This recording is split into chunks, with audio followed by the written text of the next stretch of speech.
It is also important that when we come to the Lord, often we come, we do offering, and some may ask, why do you do offering?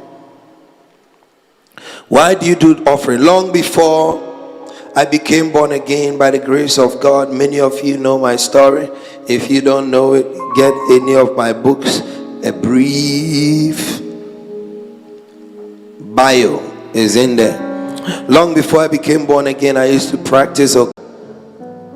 We always went with a sacrifice. You were not allowed into the temple without, you had to go with a sacrifice. And then I became born again. And I started going to church. And then I noticed that people who go to church wearing the best, smelling the best, with the best handbag. Some were Gucci, some were Fuji.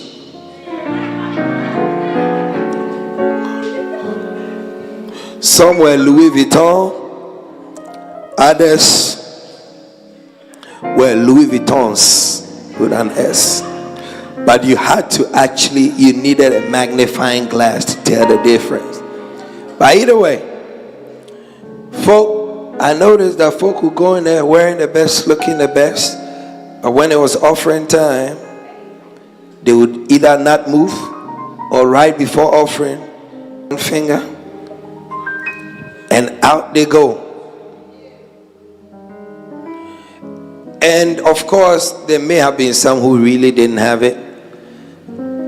But right after service, you will see some of these same people at the canteen buying stuff. And in my head, I'm like, man, do these folk really know God? I may have encountered a different God.